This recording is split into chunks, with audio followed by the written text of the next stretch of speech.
looking at notes Z-1 double angle formulas. So before we get onto this, I want you to know that I will be using these double angle formulas from the formula card today. So these three here, so make sure you have this out with you so you can follow along and see where I'm getting the formulas that I'm using.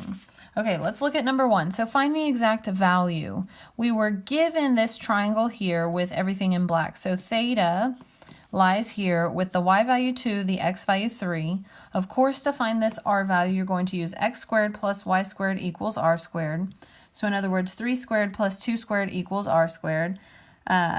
3 squared is 9 plus 2 squared is 4, so 9 plus 4 is 13. And then you have 13 equals r squared. You square root both sides. So the square root of 13 equals the absolute value of r. So plus or minus square root of 13 equals r, but of course, because radius r is a distance, it can only be positive. So that's how we filled in the r value. So sine of theta, you know how to do this. We've been doing this for a while. So sine is y over r. So that would be 2 over square root 13. And of course, we can't leave our answer like that. We need to rationalize the denominator. So multiply by square root of 13 over square root of 13. And then you get 2 square root of 13 over 13. Okay, so that's just finding sine of theta. But in part B, you're asked to find sine of 2 theta. So you'll come over to your formula card and look at your formula. So this is like sine of 2 theta. Okay, you can plug in theta where you see x. So the formula for finding sine of 2 theta equals 2 times the sine of theta, cosine of theta. Okay, so 2 times the sine of theta. So what was the sine of theta? We don't look at this simplified answer, but actually the original. So the sine of theta, of course, is y over r. So 2 over square root of 13. So remember, it was 2 sine of theta, cosine of theta. What's cosine of theta? That is going to be x over r. So 3 over square root of 13. So you can put this 2 over 1 and think multiply across the top and across the bottom. So 2 times 2 is 4, times 3 is 12, over 1 times the square root of 13 times the square root of 13 is just 13. Okay, so cosine of 2 theta. So for cosine of 2 theta, you have a couple of formulas. Here's my recommendation. Use the top one. Here's why. Because you know your denominators are radicals, and when you're going to square those values, it's going to get rid of the radicals. You won't have to worry about rationalizing. So that's an easy one to use. You could use the other ones too. That's fine. They're also squared, so you'd be fine there. But then again, you're going to have to get a common denominator because the 1 minus and the minus 1 here. So we're just going to use the top one. And again, you get the same thing if you use the other formulas. So cosine of 2 theta is equal to cosine, the cosine squared. So that's 3 over square root of 13 squared minus sine squared. So minus 2 over square root of 13 squared. Okay, so that's going to be 9 over 13 minus 4 over 13. Notice, like I said, we have that common denominator already. Don't have to worry about that. So it's just 5 over 13. Not bad. Okay, so tangent of 2 theta. So our tangent formula is here. 2 tangent of theta over 1 minus tangent squared of theta. So that's where I'm going to be getting these values. So we have 2 tangent of theta. So 2 times the tangent of theta, so y over x. So 2 over 3. So I'm going to make this over 1. So 2 times tangent of theta, already got that, over 1 minus, let see here, 1 minus tangent squared of theta. So we know tangent of theta is 2 over 3, but we're going to square it. So what happens to this? This becomes 4 over 3 over 1 minus, this will become 4/9. And then 1 minus 4/9 So 4/3 over 1 minus 4/9, of course, is going to be 5/9. Okay, because that's like 9/9. And 9/9 minus 4/9 would be 5/9. And then, of course, you don't want a fraction within a fraction here. So you're going to multiply by the reciprocal. So 9/5.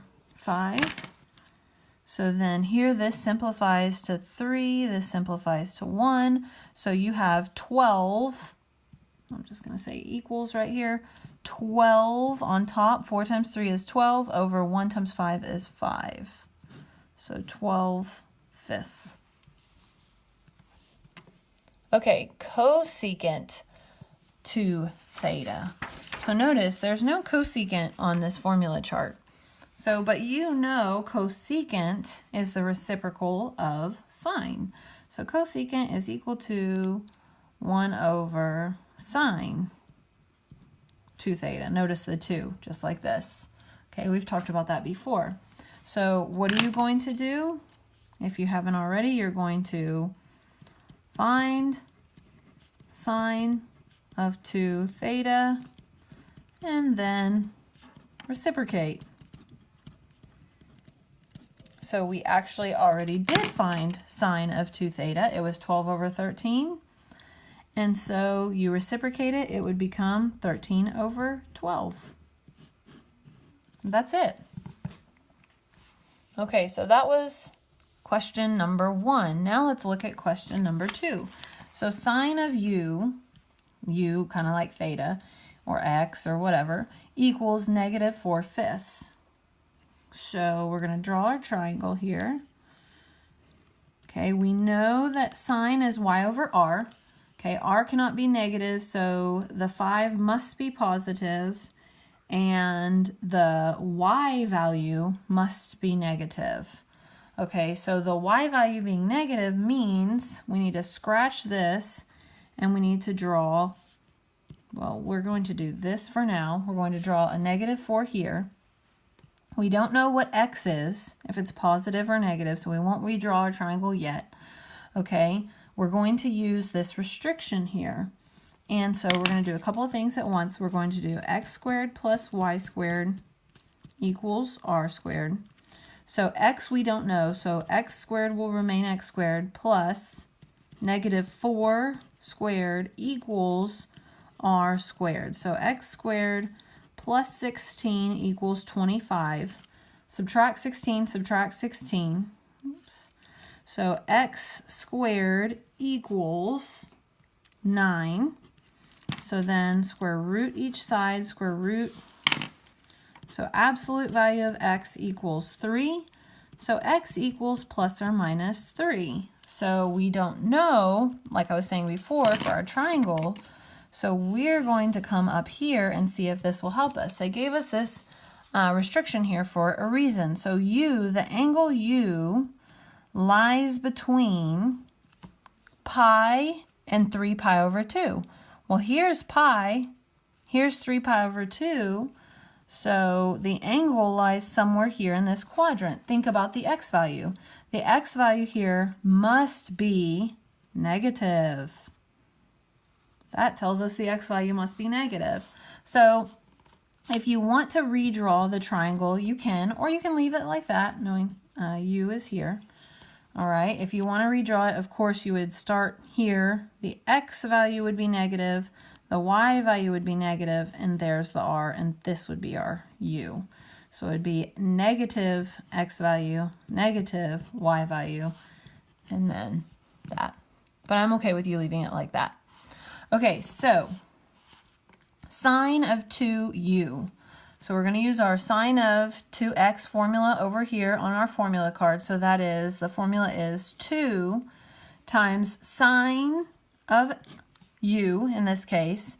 So y over r, so -4 over 5 times cosine of u, so -3 over 5. So I'm going to put this 2 over 1 and multiply it across the top. So 2 times -4, -8, -8 times -3, positive 24. 1 times 5 is 25. So done on that one. So cosine of 2u.